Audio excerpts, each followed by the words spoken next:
Televisa presenta. En Excel del proceso de extracción de pectina a partir de la cáscara de naranja. Los integrantes del equipo son Alvarado Oviedo, Dulce Dip, García Espinosa, Terma Leticia, Salazar Ortiz, Sara Maritza. El presente trabajo busca analizar el proceso de extracción de pectina a partir de la hidrólisis ácida con los datos y condiciones tanto de entrada como de salida obtenidos del artículo Evaluación del proceso integral para la obtención de aceite esencial y pectina a partir de cáscara de naranja, publicado en 2011. Este artículo hace hincapié en el recirculado de etanol para un mayor aprovechamiento de este.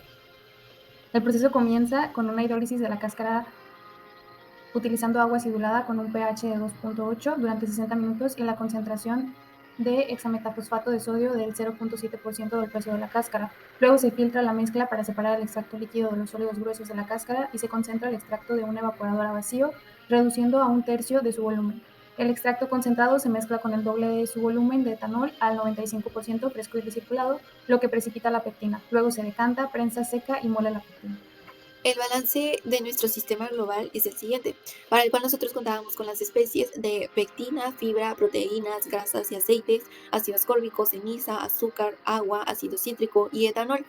Todo lo que corresponde a la corriente 1 y a la 4 fue cancelado ya que se conocía, al igual que para el caso del balance del agua en la corriente 19 y la fracción de composición del agua de la corriente 10.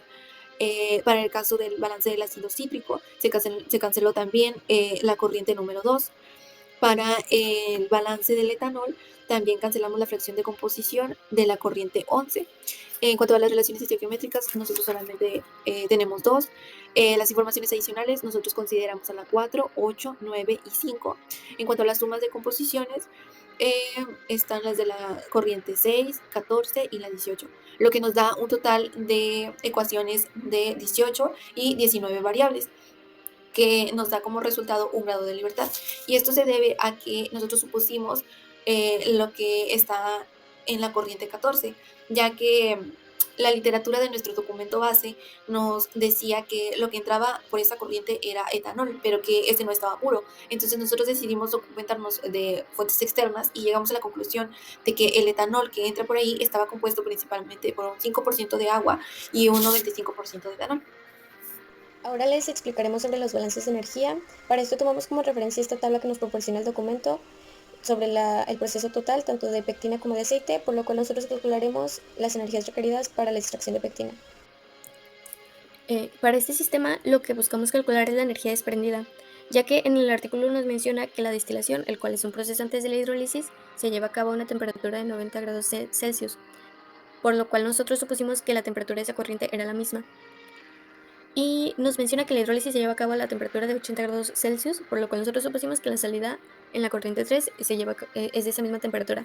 Lo que no se nos menciona es la temperatura de la corriente 2, pero nosotros supusimos que es una temperatura ambiente, por lo que colocamos que entraba una temperatura de 25 grados Celsius.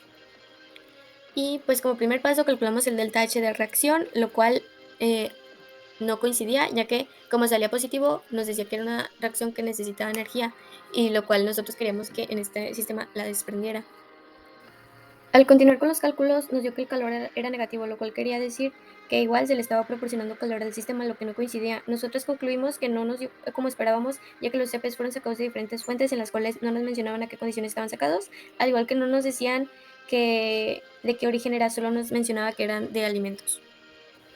A lo largo del artículo nosotros notamos varias incongruencias, ya que se nos dice que no se debería superar la temperatura a 40 grados Celsius, ya que puede influir en la degradación de la pectina. Sin embargo, nos dice que las salidas de pectina sale a una temperatura de 55 grados Celsius y los desechos de la cáscara salen a una temperatura de 41.6 grados Celsius, por lo cual pues ya se rebasaron los 40 grados. Nosotros decidimos colocar estas temperaturas, aunque no se nos hacía mucho sentido, pero por lo mismo no incluimos los balances de energía. Y pues nosotros decidimos hacer estas propuestas para calcular esos dos sistemas, ya que en la recuperación del etanol no se nos menciona cuánto porcentaje ni cuánta energía se requiere, ni se nos menciona a qué temperatura termina, pero sí a qué temperatura inicia. Lo cual nosotros hicimos esos cálculos de la temperatura final para poder iniciar con el cálculo del intercambiador de... La mayoría de los datos en el simulador son fijos, ya que las condiciones están determinadas de esa forma por el artículo. ¿Cuáles son estos datos? Algunas temperaturas y presiones,